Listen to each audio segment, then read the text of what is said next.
ఒకటేమో బతకడం కోసం, ఒకటేమో జీవించడం కోసం. అట్లా అన్నీ ఇవన్నీ నేర్చుకుంటాడు. అంత అంత సమయం పడుకుంటాడు, సరదాగా ఎంజాయ్ చేస్తూ అలా. ఈరోజు పొద్దున్న ఎవరు అడిగారు అసలు మనిషి ఒక్కడే ఇన్ని విషయాలు ఎలా తెలుసుకోగలుగుతున్నాడు, అది ఇన్ని విషయాలని ఎలా తెలుసుకోగలుగుతున్నాడు. టైం ఉంది కాబట్టి. మనిషి యొక్క లైఫ్ టైము వారం రోజులే అనుకో, ఏం తెలుసుకుంటాడు, ఇన్ని విషయాలు తెలుసుకున్నాడు అసలు. సో రెండు ఉన్నాయి, ఒకటి సమయం ఉంది, ఒకటి తెలుసుకోగలిగిన మెకానిజం అంతా ఉన్నటువంటి ఒక బ్రెయిన్ ఉంది. ఈ రెండింటికి సపోర్ట్ చేసి ఫిజికల్ రియాలిటీ. ఇంకా మనిషికున్న బ్రెయిన్ ఒక చిరుతపులికి ఉంటే, చిరుతపులి ఇంకా ఎక్కువ తెలుసుకోగలుగుతుంది, దానికి 4 కాళ్ళు ఉన్నాయి, మోర్ ఫ్లెక్సిబుల్ మనిషి కంటే. కొన్ని ఆస్పెక్ట్స్లో అది ఫ్లెక్సిబుల్, కొన్ని ఆస్పెక్ట్స్లో మనం. అందుకని నా అబ్జర్వేషన్, తర్వాత నా ప్రస్తుతం జీవన విధానం ఏంటంటే అన్నీ తెలుసుకోవడానికి కాదు, కొన్ని ఊరికి ఆస్వాదించడానికి, జీవితకాలం ఊరికే చేస్తుండాలి. అట్లా నీవు పెయింటింగ్ని పెట్టుకో. నేను కూడా పెయింటింగ్ని ఇప్పుడు తెలుసుకున్నదంతా పక్కన పెట్టి నేను ఆస్వాదించే ప్రక్రియగానే చేస్తున్నదాన్ని. అప్పుడే నువ్వు అనంతంగా చేయగలవు. మళ్ళీ నేర్చుకొని పోల్చుకొని అందులో ఇంకా బాగా చేయాలని తప్పించావనుకో మళ్ళీ సేమ్ బ్రెయిన్ డ్రైనే. అందుకని ఊరికి ఆస్వాదిద్దాం, మంచిగా ఉంటుంది.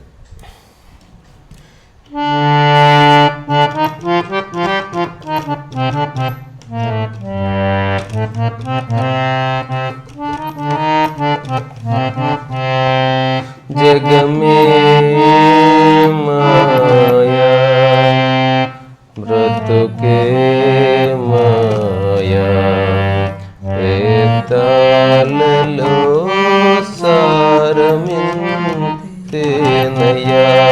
ఈవింతేనయా జగమే మాయా బ్రతుకే మాయా వేదాలలో సారమింతేనయా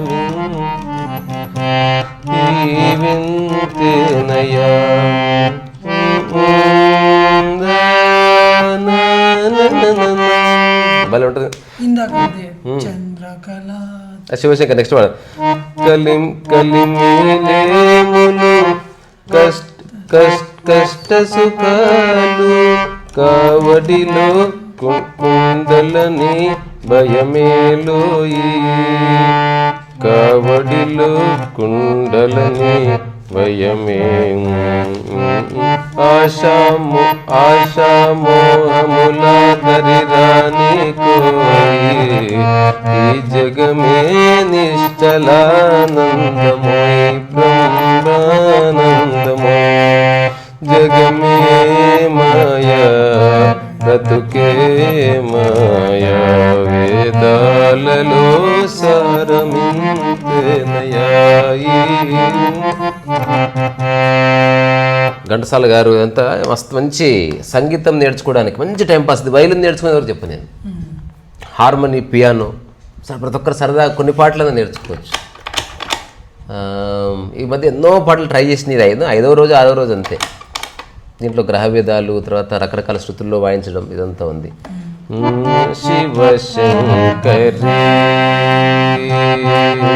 శివశంకరి శివానందలహరి శివశంకరి చంద్రకళాధరి ఈశ్వరి కరుణామృతము పురియ జయమా మనసు కరుగదా మహిమ జూపదా దీన పాలనము శివశంకరి శివానందలహరి శివశంకరి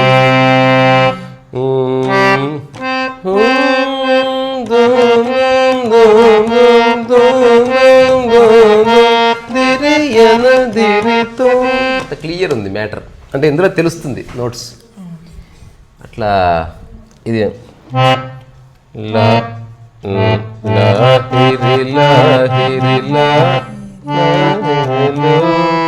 ఓహో జగమే ఊగెనుగా తూగెనుగా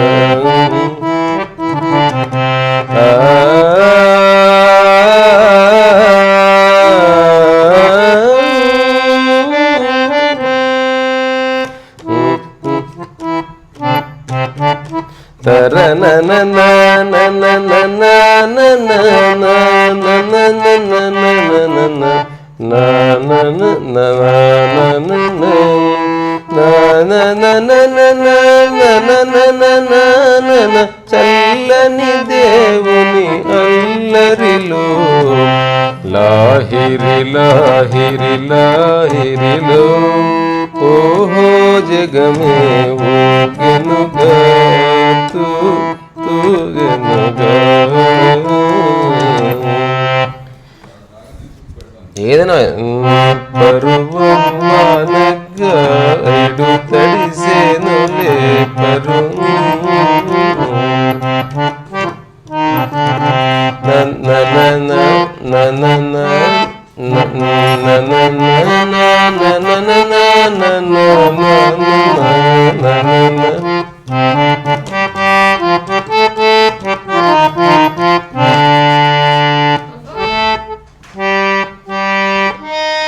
అయిపోయింది.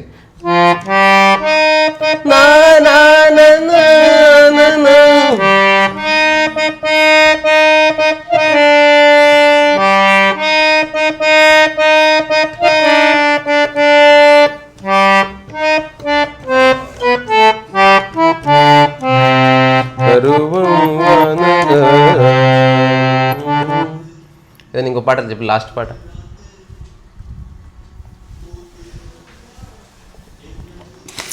అది ఈరోజు చాలామంది చిన్న ప్రశ్న అడుగుతున్నారు అన్నట్టు, మేబీ బికాజ్ ఆఫ్ ఏంటి ఆ ప్రశ్న? అదే అర్థమవుతుంది, ఏ పని ఎంచుకోవాలో తెలుస్తుంది. ఒక చిన్న పని జీవితకాలం చెయ్యి, దానికి సక్సెస్ని కానీ ఫెయిల్యూర్ని కానీ పోలికని కానీ అభిప్రాయాన్ని ఏది చూడించద్దు.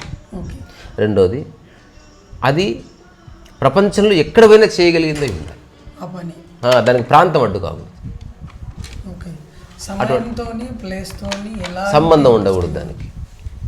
నువ్వు ఎక్కడైనా చేయగలగాలి. ఫర్ ఎగ్జాంపుల్, చెట్లకు నీళ్ళు పోయాడు.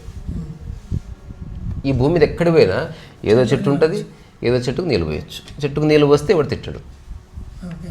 అట్లా అంటే అది మెల్లగా స్టార్ట్ చేస్తే, అట్లా ఎవరైతే స్థిరంగా ఒక పని చేస్తున్నారో ఆ పనిని అందరూ గుర్తిస్తారు. ఆ పనిలో పరిణతి వచ్చిన తర్వాత నీకు ఏదైతే అనుకున్నావో స్లోగా మేనిఫెస్ట్ అవుతుంది. ఇది అందుకని జీవితం నిరాశ నిస్పృహ ఎందుకు అనిపిస్తుంటే, ఆ నేర్చుకునేది ఏదో మరణించింది. ఆ ఉత్సుకత, ఆ చిన్నపిల్లలకు ఉండే ఒక క్యూరియాసిటీ ఈజ్ గాన్. మెల్లగా కొంచెం పెరగగానే ఏదో అయిపోయి, రిజిడ్ అయిపోయి, బిగుసుకుపోయి, వాళ్ళకు వాళ్ళు కుక్కుని తయారు చేసుకుని ఆ కుకింగ్లో బందీ అయిపోతారు. నాకు ఢిల్లీలో ఉన్నప్పుడు ఒక లాయర్ మిత్రుడు పరిచయం. అతను ప్రేమ గురించి 3 పుస్తకాలు రాశాడు. సో ఆ బుక్ లాంచ్ ఒక కేఫ్టేరియాలో జరుగుతుంది, చాబార్ అని. అందులో నేను దూరంగా కూర్చొని నేను ఏదో స్కెచింగ్ చేసుకుంటున్నాను. సో అప్పుడు చప్పటి కొట్టి అనౌన్స్ చేశారు. అనౌన్స్ చేసి, ఈరోజు ఎవరెవరికైతే చాబార్కి వచ్చారో టీ తాగడానికి వాటెవర్, వాళ్ళు ఇటుపక్క తిరిగితే నా బుక్ లాంచ్ ఇక్కడే. సో ఎవరెవరు టీ తాగుతారో తింటారో ఈ 2 hours అంటే ఒక చిన్న టైం లిమిట్ పెట్టారు. వాళ్ళందరికీ నేనే బిల్లు కడతా అని అందరు చప్పట్లు కొట్టారు. సో అందరూ అక్కడ దగ్గర కుర్చీలు చేసుకుని అక్కడ ఉన్న చోటే ఉన్నాను. అతను ప్రేమ గురించి నేను ఒక బుక్ రాశాను ఆ తర్వాత అని దాంట్లో కొన్ని పోయమ్స్ చదివి అందరూ అప్రిషియేట్ చేస్తున్నారు ఆబ్వియస్గా. ఆ తర్వాత పుస్తకాలన్నీ పంచారు. ఫైనల్గా అయిపోయిన తర్వాత అతను నా దగ్గరికి వచ్చాడు. నేను అతన్ని నేరుగా చూస్తూ ఉన్నాను అనమాట. సో నేను అతనితో ఏమన్నానంటే, మీరు ప్రేమ గురించి 3 పుస్తకాలు రాశారు, వీళ్ళంతా అభినందించారు, కరెక్ట్. కానీ మీకు ఎప్పుడు ఏ ప్రేమ దొరకలేదు. మీకు ప్రేమను వ్యక్తపరిచే ఒక అవకాశం లేదు. ఇది నిజమా కాదా అని అడిగాను. ఘోరంగా షాక్ తిని వెంటనే వి బికేమ్ ఫ్రెండ్స్. ఆ తర్వాత ఒక 3-4 times తర్వాత తెలిసింది అతను ఒక సుప్రీంకోర్టులో ఒక చాలా సీనియర్ అడ్వకేట్ అని. అతని విజిటింగ్ కార్డు ఈ మధ్య కాలంలో పడేశాను నేను. అతని ఆఫీస్కి అతనికి అపాయింట్మెంట్ తీసుకోవాలంటే you have to pay 50,000 rupees ఆ రోజుల్లో. నీ కేసు ఒప్పుకోవచ్చు, ఒప్పుకోకపోవచ్చు, అది సపరేట్ మ్యాటర్. ఒకవేళ ఒప్పుకుంటే తన లీగల్ టీమ్ అంతా ఉంటుంది, they will discuss the case and they will take it further. So నేను ఒకసారి అతను నాకు ఒక మాట చెప్పాడు, నేను ఇంతవరకు ఈ కథ ఎవరికి చెప్పలేదు, నీకు చెప్పాలనుకుంటున్నాను అని. ఆయన నాతోనండి, నీతో కాదు. ఎందుకంటే నాకు ఇంకోటి గుర్తొచ్చిందిరా. మా ఊర్లో వినాయక చవితి రోజు బుర్రకథ చెప్తున్నాడు ఒకడు. ఏది రామాయణం చెప్తున్నాడు. ఆ సీతమ్మ వారిని అశోకవనంలో తీసుకెళ్ళి అట్లా కూర్చోబెట్టారట. ఆ సీతమ్మ వారిని అశోకవనం పాడుతున్నాడు. బలానా దేవనందనానా. అప్పుడు దాహం వేసి అమ్మ కొన్ని నీళ్లు తీసుకురా అంటే అందరిట చూస్తున్నారు. నీకేనమ్మా నీళ్ళు తీసుకురా అంటే నాకా? అవునమ్మా పాడి పాడి దాహం వేస్తున్నది. అయ్యో మరి నేను అనుకోలేదండి, సీతమ్మ వారు అట్లా అడిగింది అనుకున్నా, బుద్ధి లేదా నాకే అని చెప్పిన తర్వాత ఆమె పరిగెత్తుకొని వెళ్ళి పక్కనే కదా ఇల్లు తీసుకొచ్చిన తర్వాత మళ్ళీ ఒక హాఫ్ అన్ అవర్ ఏంది లేదా ఆ దాహం వేసి అంటే ఆమె పరిగెత్తి నువ్వు ఇక్కడికి పోతున్నావు అమ్మ అంటే నీకు నీళ్ళు తేవడం కాదు, సీతమ్మ వారికి దాహం వేసి నాకు కాదు అని చెప్తున్నాడు ఆయన. అది నాకు గుర్తొచ్చింది. సో ఆయన ఏం చిన్న కథ చెప్పాడంటే, నేను చాలా బ్రైట్ స్టూడెంట్ని, చిన్నప్పటి నుంచి నన్ను ఎవరితో ఆడుకునిచ్చేవాళ్ళు కదా, చదువు చదువు చదువు అంటే 10th క్లాస్లో స్టేట్ ర్యాంక్ వచ్చింది, ఇంటర్ స్టేట్ ర్యాంక్ వచ్చింది. ఆ తర్వాత లా చిన్న వయసులో అయిపోయింది. పెద్ద పెద్ద లాయర్స్ దగ్గర నేను అప్రెంటిస్గా చేరాను. చాలా చిన్న వయసులో ఒక లాయర్ అయ్యాను, సీనియర్ లాయర్ అయ్యాను. అసలు చూస్తుంటేనే ఢిల్లీ కన్నాట్ ప్లేస్ ఏరియాలో ఒక ఆఫీసు, ఒక బెంచ్ కారు, తర్వాత ఒక రిసెప్షనిస్టు, ఒక 30-40 మంది నాకున్న అడ్వకేట్లు, నా కోర్ లీగల్ టీము, ఒక లీగల్ కన్సార్టియం, ఇవన్నీ ఏర్పడ్డాయి. ఇప్పుడు నాకు అద్భుతమైన ఛాంబర్ ఉంది. ఆ ఛాంబర్లో నేను బందీ అయిపోయాను. అలా చెప్పి ఆపాడు అసలు. దాని నుంచి బయటికి రాలేకపోతున్నాను. సో నేను అన్నాను, అది మీరు అనుకుంటున్నారు అంతే, అట్లా ఎక్కడికే బయటికి రాని అవసరం లేదు. ఛాంబర్లోనే కూర్చొని 1 గంట సేపు పాటలు పాడుకోండి. మీరు ఎక్కడున్నా మళ్ళీ జీవితాన్ని రీజనరేట్ చేయొచ్చు. అందుకని గృహస్థులు కానీ గృహిణులు కానీ అంత అయిపోయింది ఇంక అట్లా ఉండదు.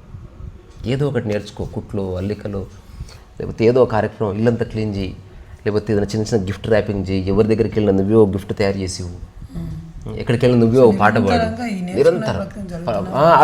ఒక్క దానికి మాత్రం పేరు ప్రఖ్యాతులు డబ్బు ఏవి అంటించకూడదు. అట్లా అంటించిన దానికి మనం పవిత్రమైన దాని పేరు అంటాం. దేవుడు ఎందుకు పవిత్రమైంది? దాని డబ్బు అంటే లేదు, సక్సెస్ లేదు, ఫెయిల్యూర్ లేదు, అందము లేదు, అపజయం లేదు, ఏమి లేదు. అందుకే అది పవిత్రంగా ఉంది. సో పవిత్రమైన మనస్సు అంటే ఇవేవి అంటుకునేదని. అట్లా ఆ కార్యానికి మనం, అందుకే ఇప్పుడు పవిత్ర కార్యం అంటారు కదా. ఎందుకంటారంటే అవేవి లేకుండా అంటే నువ్వు సక్సెస్ కోసం చేస్తలేవు, ఫెయిల్యూర్ కోసం చేస్తలేవు, డబ్బు కోసం చేస్తలేవు, ఈగో కోసం, just you are just doing for the sake of doing. End of the story. అట్లా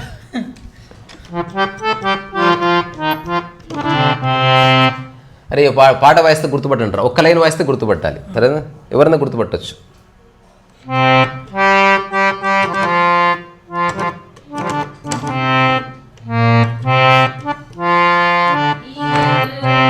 వెరీ గుడ్. నీకు 2 పాయింట్లు. Next song.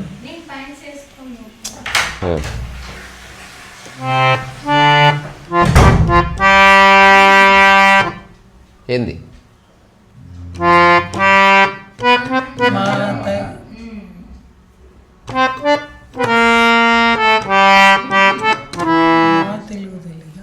ఏం పాట? వందే మాత్రం. జన ఇప్పుడు ఇది కాదు.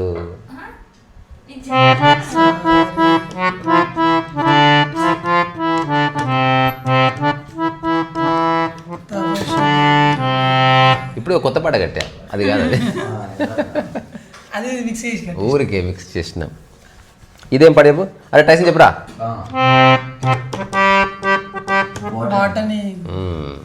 నీకు గుర్తుందా పాట? అది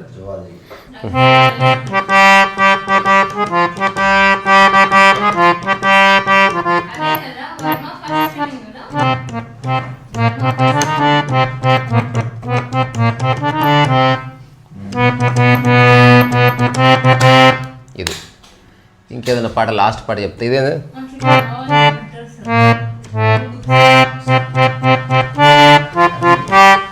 ఏయ్ ఏం పాట పేది?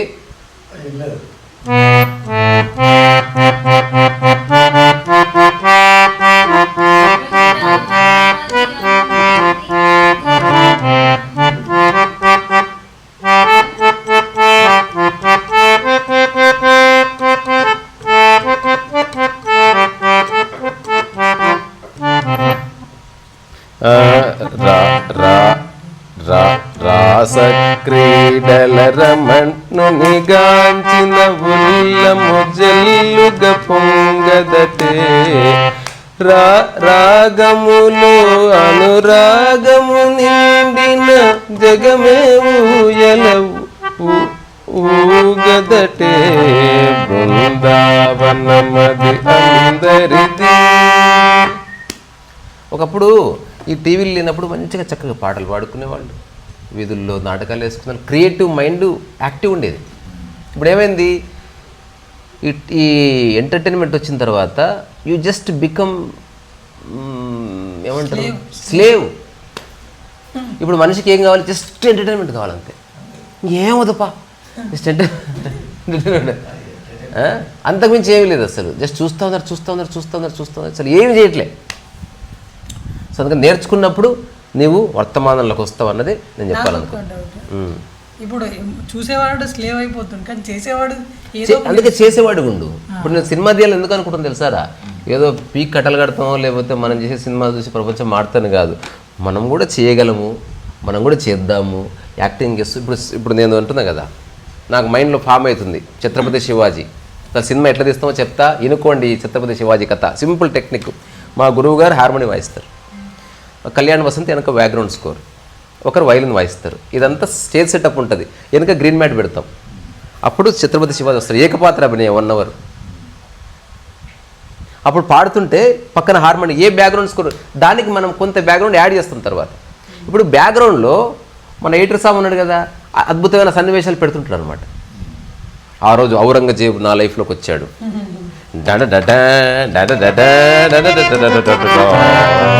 ఆగలాగా ఇట్లా జస్ట్ డ్రామా ఎట్లా చేస్తారో I want to do a modern drama. తర్వాత ఒక్కొక్క భవానీ మాత విగ్రహం మాత్రం తెచ్చుకోవాలి. అమ్మా నమస్కారం అని స్టార్ట్ అవుతుంది. మామూలుగానే మాట్లాడతాడు ఛత్రపతి శివాజీ. నేను నీ దగ్గరికి ఎందుకు వస్తున్నానో తెలుసా మాత,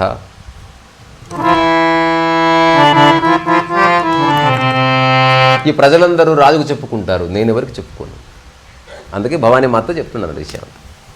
ఇందులో తన పర్సనల్, తన తల్లి, తన వివాహము, తన రాజ్యంలో ఉన్న రకరకాల మనుషులు, తను ఎదుర్కొన్న సమస్యలు, తనకున్న మానసిక ఆందోళనలు, తన కత్తి, తన భక్తి, అన్నిటి గురించి ఒక్కొక్క మాట మాట్లాడతాడు. అదంతా కలిపి 40-50 నిమిషాలు సినిమా.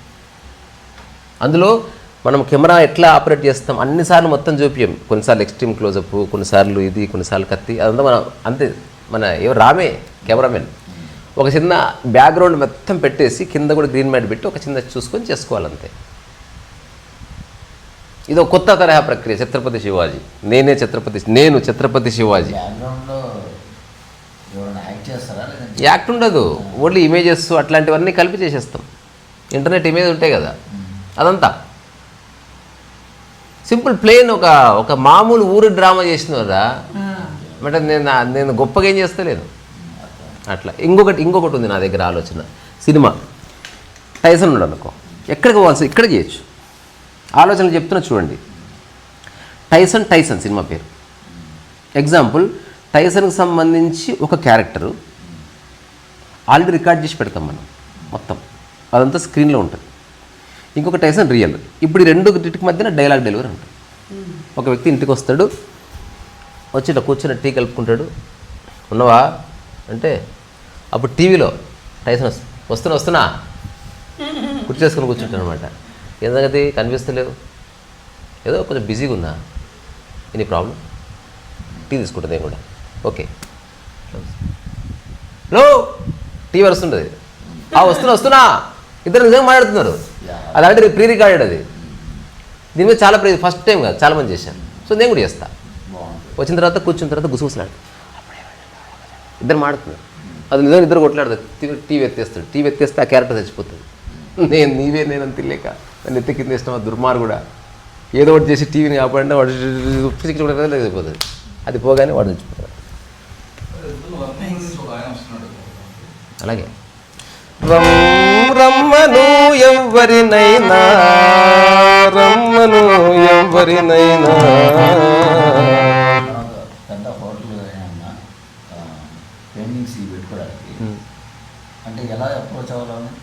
ఏది అప్రోచ్ అవ్వాలన్నా ఫస్ట్ రికార్డింగ్ అవ్వాలి మనం.